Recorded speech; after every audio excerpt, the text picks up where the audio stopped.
beauty of Alabama's forest land is unmatched.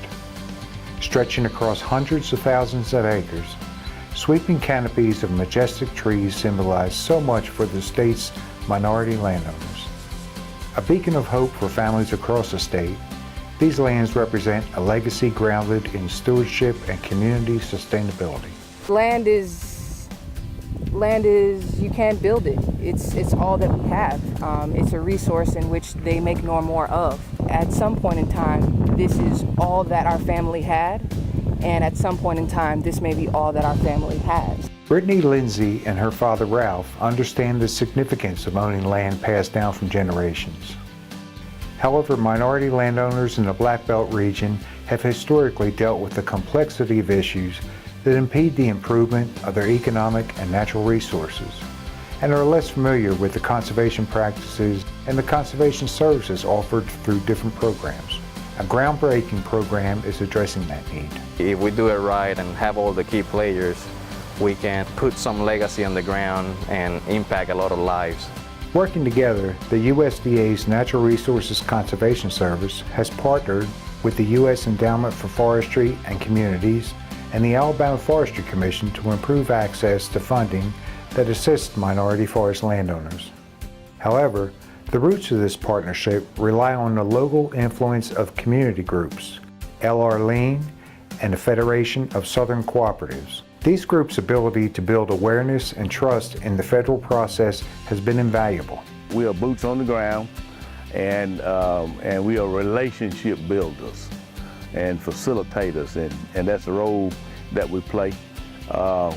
When there's a need for technical assistance, we partner with agencies and institutions that have that expertise. When the project first started in 2009, expectations were to engage 20 landowners in the program. 8 years later, this partnership has engaged 100 forest landowners. We'll let you hear from a few families who've benefited from the program across Alabama's Black Belt region. Our land here in sunny South Alabama is quite unique to us. We've lived here all our lives. My mother grew up in this area. So did I. And we were fortunate enough to get our property from our great-great-grandfather, his name was Jim Bettis. He was born a slave, and he started purchasing property back in the mid to late 1800s. He purchased several acres of land in 1870, and the price of that land at that time was $600, which is quite baffling to me to try to figure out how in the world did he come up with $600 in 1870. But he has been my inspiration since I have been old enough and to know who he is and what he stood for. He instilled upon us to make sure that we be good stewards of the land, and by doing so, we have been able to hold on to it for all these years. Jamastican Parham and his mother Ethel began their journey with the U.S. Endowment Project when Jamastican's wife asked for an anniversary present.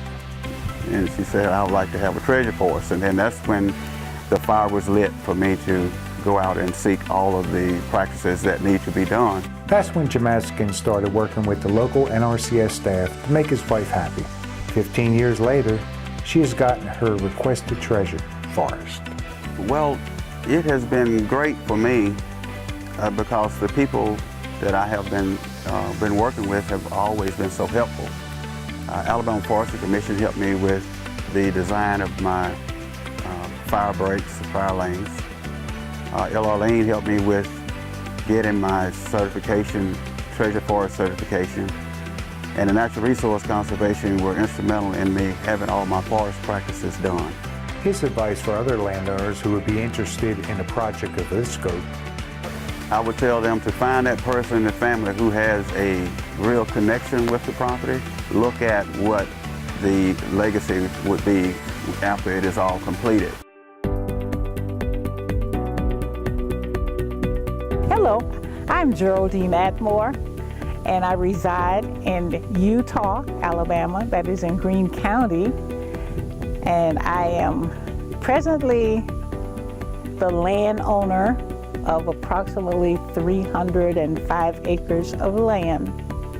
At this time, we are undergoing some positive changes in our property. We are trying to make it more profitable, more sustainable for those individuals that will be coming on long after I'm gone.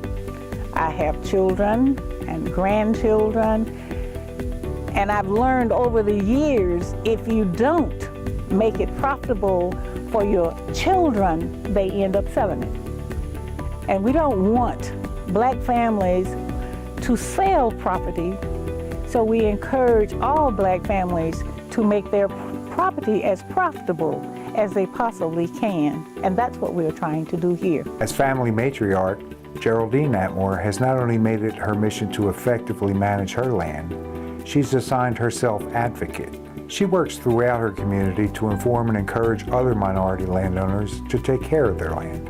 If we don't somehow or another get the word out, then we're going to have many families who will not make use of their property. I've even called people on the phone and said, look,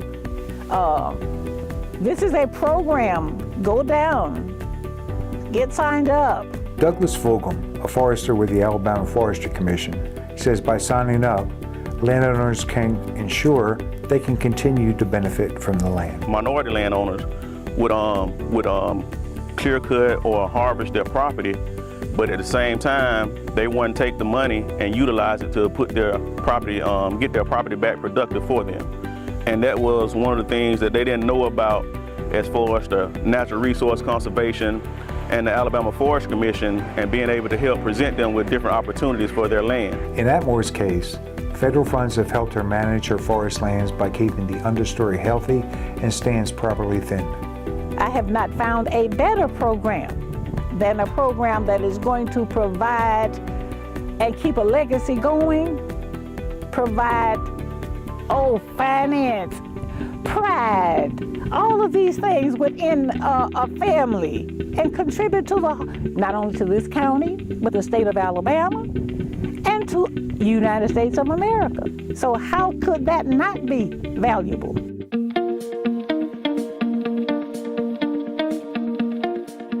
I guess 6-7 months ago, this property didn't look the way it looks now. Ralph Lindsay and his daughter Brittany are proud of how their land looks, and you can see why. Gently rolling hills on the Camden, Alabama property are beautifully accented by healthy forest land. I feel blessed, I feel fortunate, I feel not by chance that this ended up in our hands. I feel that those that came before us should always be remembered when we talk about this place. Dating back to the late 1920s, the Lindsay property covers nearly 300 acres in West Alabama.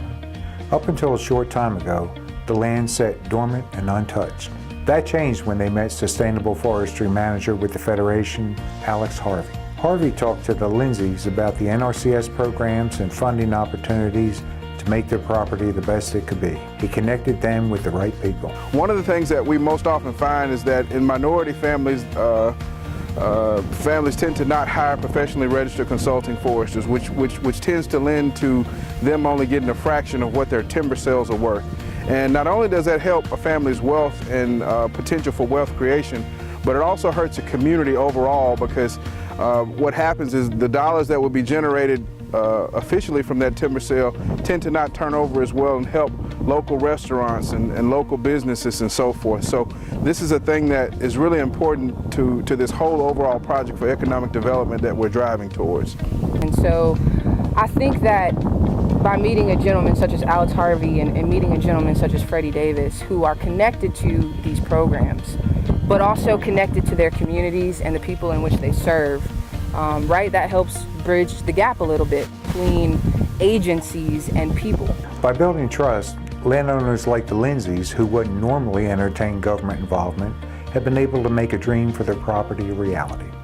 I have found it to be, very enjoyable and refreshing to know that my interests are the same as those who are providing support in order to accomplish what I like to call it the dream that we have for the piece of property.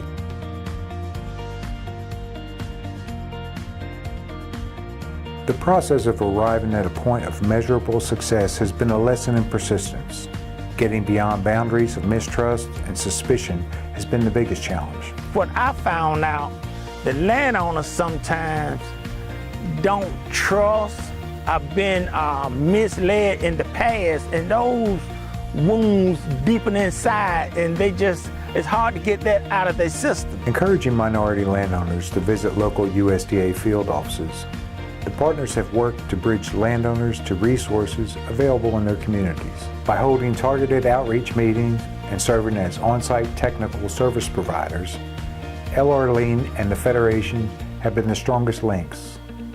Links that connect inexperienced landowners like Mary Coleman and out-of-state landowners like Evelyn Stevens to the right people. Not having all the expertise in trees and growing timber, I consulted with USDA, and LRLEAN came in and provided me with more support and gave me more comfort. I think it's very important to tap into resources and persons with expertise. Like Stevens and others, Coleman was encouraged to make a trip to her local office.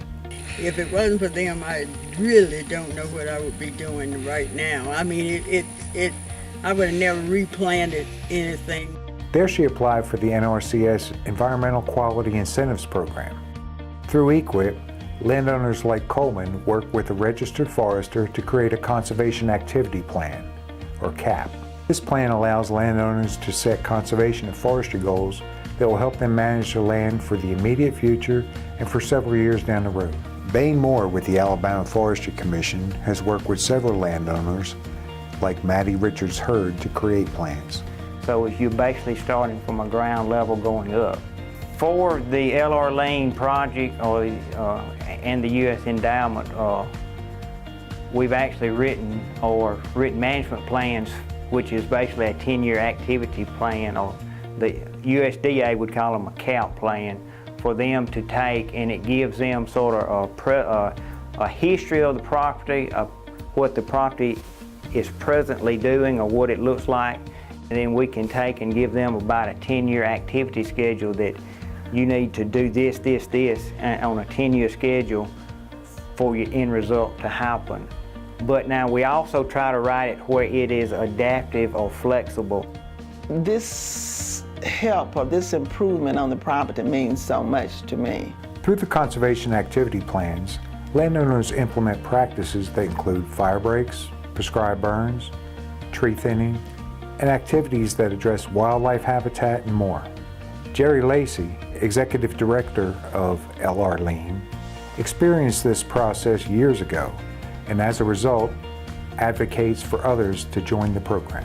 Had it not been for the programs that were offered by NRCS and I being exposed to them and willing to participate in those programs, a lot of us would just had some acreage with nothing done except just existing there. But by having those programs available, we've helped a lot of landowners, we feel, help themselves in making their properties more valuable. Protecting a precious legacy, a legacy focused on minority land retention and stewardship, comes with great responsibility. Even with these great examples of success, this partnership is committed to helping more families reconnect to the land. That says that the harvest is plentiful. And that harvest is all the more reason to continue pushing forward in an effort that will ensure environmental sustainability and community progress.